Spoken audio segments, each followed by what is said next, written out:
Good day, ma'am. I am Ramel Cañete, and for today, I'm going to report the chapter 3 of in Business Management and Organization, which entitled Theory of Management in Business and Industry. So, I'm going to start sound practices and fundamental principles. The meaning of management. The word management is derived from the Italian word maneggiare, which means to train horses or literally to handle from the French words to train homes, meaning to direct a household, to economize and manage, an act of guiding or leading. Etymologically, therefore, it means to handle, economically guide and lead. So, attributes of the term management. In the same way that the word organization may be defined to mean either a group of individual and factors, their relationship, or to the process itself, the term management can also be assumed varying shades of meaning. Thus, it is a common practice to refer the executives or officials to a company as the management of the company. When we read the newspapers that the laborers of a firm declared a strike because of high-handed attitude of management, we think of management as a group which determines policy, conducts executive action. So, in a very real sense, management is the distinctive profession of organizing and directing men, although this aspect is too often unappreciated and neglected. So, who is management? Traditionally, management means one individual or small group of people who make the significant decisions and keep the policy making power and function as an absolute power over the organization. In a sole proprietorship, it would be the owner. In big company, it would be the directors of key executives. So, next, what is good management? So, a management is considered good when competent men are placed as heads of department, when these men are responsible for and are in control of all activities, when they work as a team under the leadership of a strong executive. So, a management is also good when changes in business activities could be affected on short notice. So, when is the management considered successful? So, management is said to be successful when it makes industry efficient, and this efficiency is measured concretely in terms of quality and quantity of products with the minimum efforts at the least possible cost. So, we have the functions of management. The functions of management are said to be the weaving together of the various parts so that all factors will function properly and all persons will cooperate for the common purpose. Especially, management has following function: planning, coordinating, directing, and controlling. Planning is a methodic technique of looking ahead in order to meet the work requirements and to reduce the amount of mental efforts required while the work is being done. So it is a continuing process, example, constant reviewing of future requirements in order to know what to do today. Next is coordinating. Coordinating implies the smooth working together of the different composing elements. It aims toward a perfect meshing of or a harmonious adjustment among the elements employed. So coordination means concurrence in purpose and performance to secure harmony in action and toward a common end. A good illustration of coordination is that of a symphony orchestra in which various musical sounds of many instruments consisting of different tunes, qualities, and pitches are all coordinated or blended together, resulting in smooth, melodious music. Lack of coordination would result in a cacophony of noise and not music.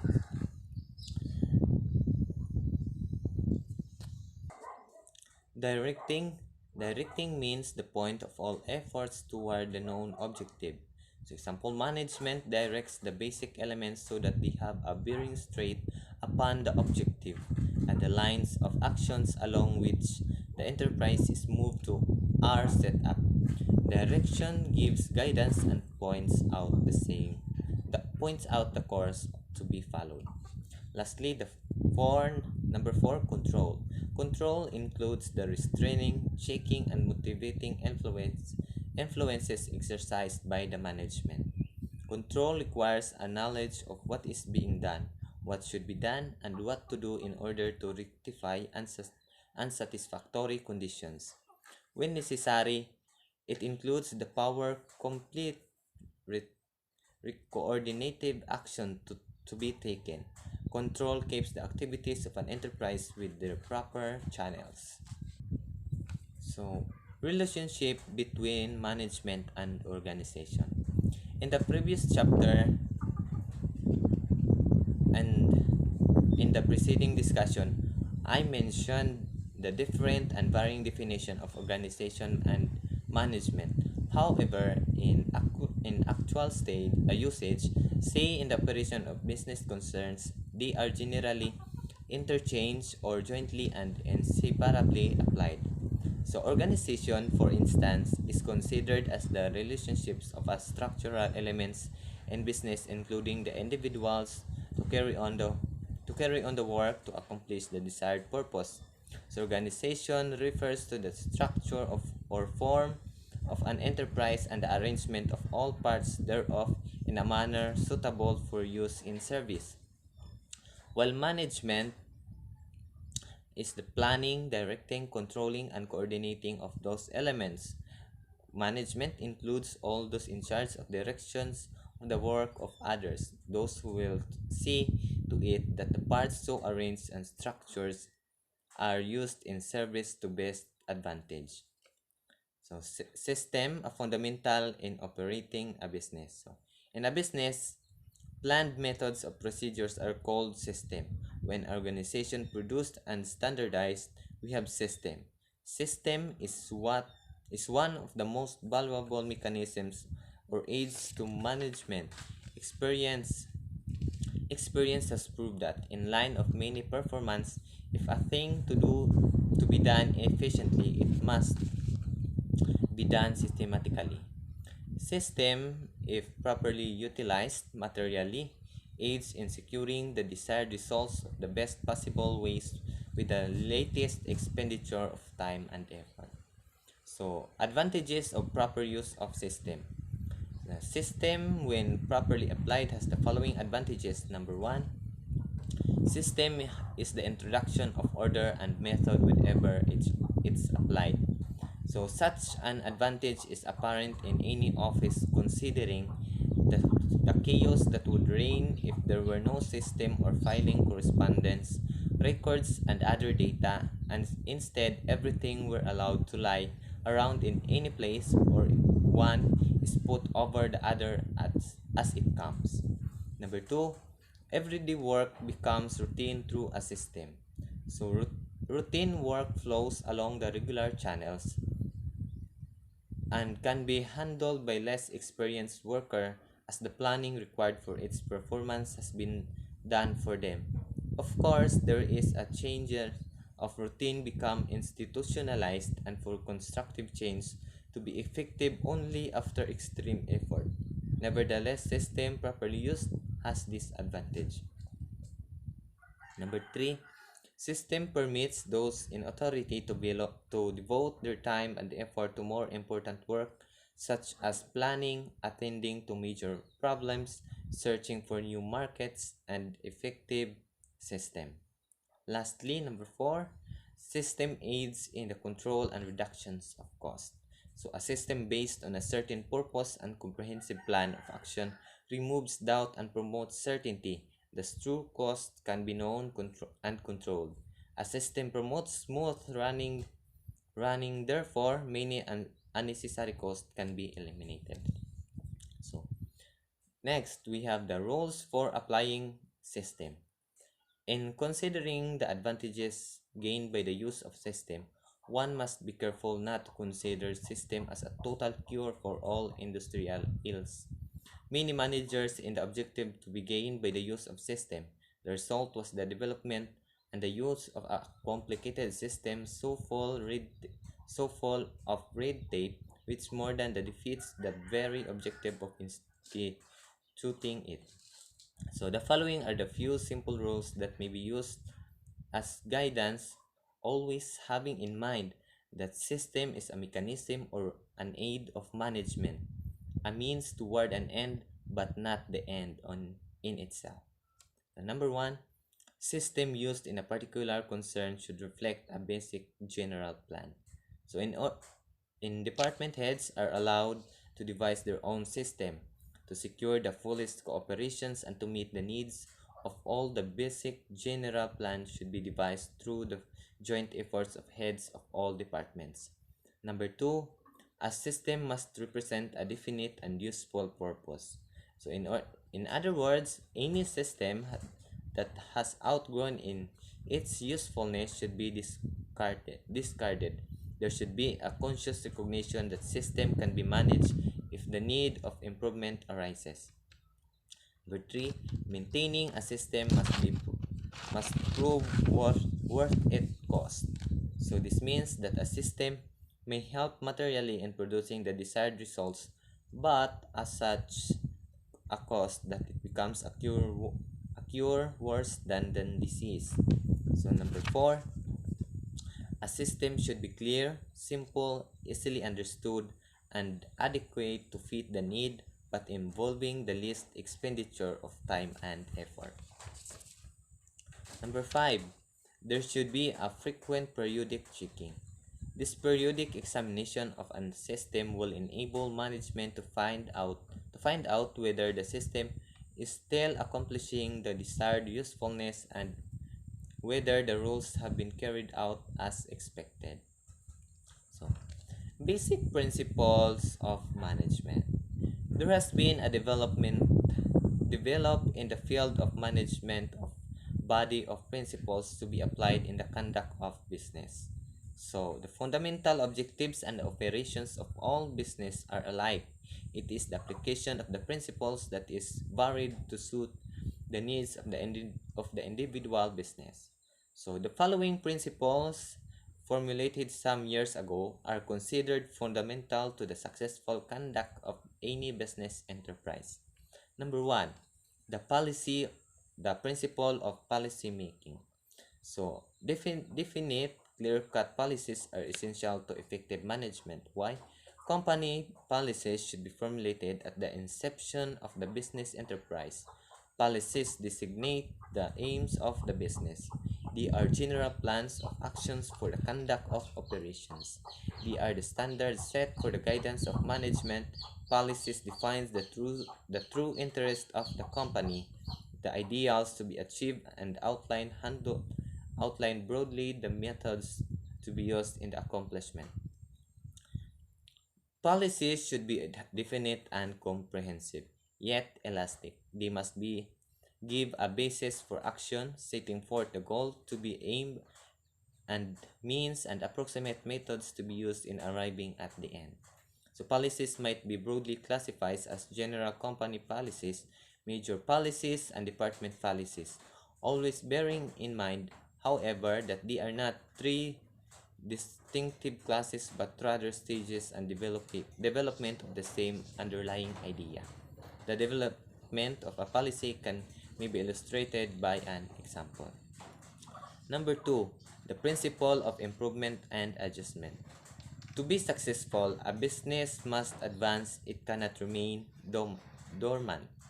So this means that the management of a company is responsible for the continual development of business.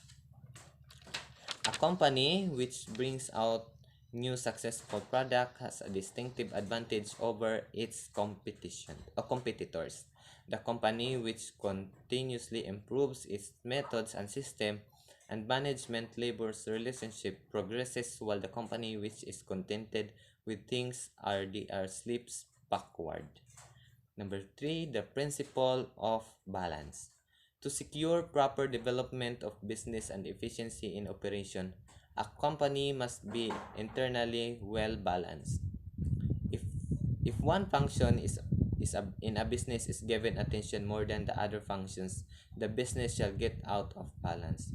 It is the duty of the chief executive to keep the company of the chief executive to keep the company as a whole in balance.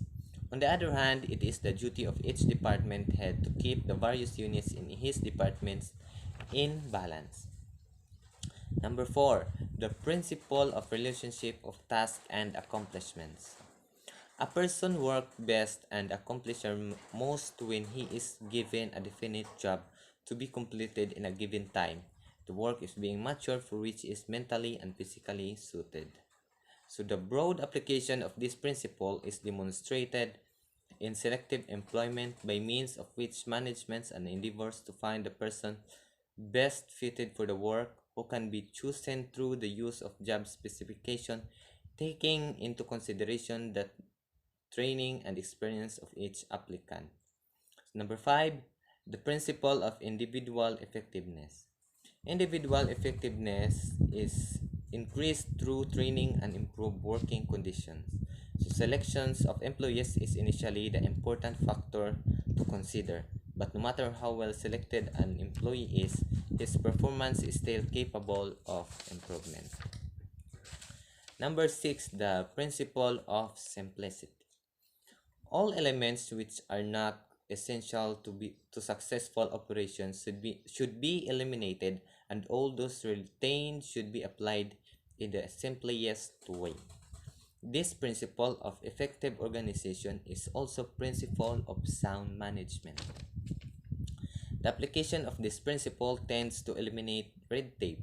System and methods are scrutinized to determine the simplest system or the simplest method which will accomplish the desired result is the best way to use effort and task. Number 7, the principle of specialization. The principle of specialization it is the scientific distribution of work results in specialization of effort and task. In medicine, a general practitioner would treat all diseases that may affect a person, but a physician who specializes narrow their fields or activity. Thus, one physician may specialize or limit himself to disease of the eyes, ears, nose, and throat. Number 8, the principles of standardization. Standardization, whenever practicable, best practices and adapted as a pattern should be determined, expressed in terms of definite units of standards, and adapted as a better pattern for use in operation or performance and in planning and control. A standard is a norm, rule, model, size, type, quality, or measure which is set up or established such that future things or activities will expected to conform to it.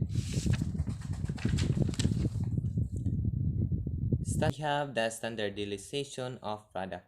This has to do with the selection of items, types, and sizes of products in greatest demands, and by concentrating the manufacturing, distribution, and other operations on those which are so selected. So, administration standard. This has to do with standards of performance which give management definite measures by which to gauge efficiency, to evaluate and control current performance, and to estimate, plan, and for the future. 9. The principle of financial incentive. So, remuneration should be in direct proportion to the value of accomplishment. A wage system, to be effective, should provide a fair standards of accomplishment, such as the individuals are remunerated on the basis of their accomplishment in relation to the standard for the task or of classwork. Number 10, the principle of human relations. Management succeeds or fails as human relations in business are intelligently or otherwise handled. Management and labor are after the same objectives. Both desire the business to prosper, for their security depends upon the prosperity. Both wasn't fair treatment management in its dealings with the labor, dealings with the management.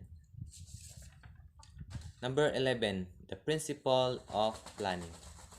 In order to satisfactorily accomplish anything of importance, there must be a planning of advance in doing. Planning substitute knowledge for guesswork. By planning, the arrangement of the sequence of the work or task are accomplished in shorter time and with less effort. So, for instance, in an office or factory where much of the work is of routine or recurrent nature, planning can be carried to a greater refinement than in the shop where the work is continually changing because of the orders of the customers. So, number 12, the principle of control. Planning is a little of value unless there is a subsequent control to make certain the plans are carried out. After the plans have been made and instructions issued, those in charge must have some means of determining whether the plans are being carried out. In other cases, a definite system of control is instituted whereby work is first issued and orders given, and then through observations, inspection, and the use of records, those in charge can more ascertain that the plans are being carried out. Number 13, the principle of cooperation. The efforts of two or more individuals working as a unit toward a common goal are greater than the sum of efforts of the individuals working as an individual.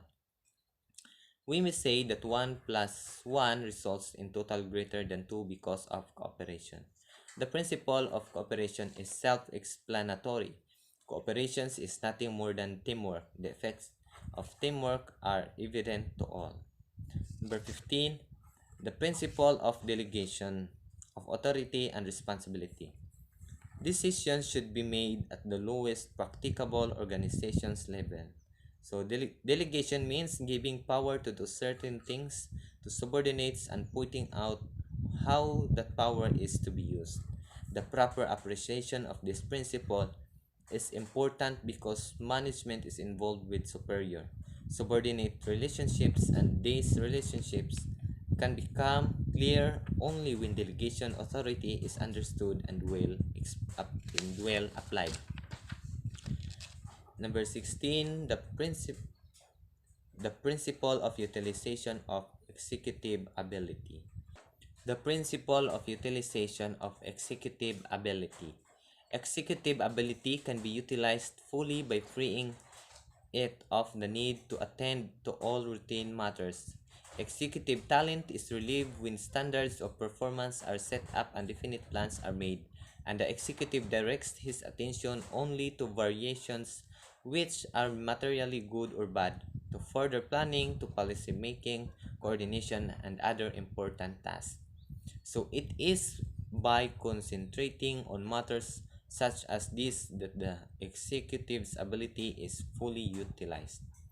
Relieving certain top executive of divisional duties and responsibilities permits them to devote their full time and energy to long-range planning and broad overall direction, coordination, and control. The role of leadership. The foregoing principles of organization and management depend on executive leadership for their application. The organization may be perfect, the system and the methods may be the best possible of formulation, and the business conditions ideal for success. Yet success will not come without leadership. Executive leadership is the galvanizing factor, the dynamic element which integrates the various interests in the organization into a harmonious, inspired, and smoothly functioning unity. Organization principles and management technique are of the mind, methods, system, timetables, standards.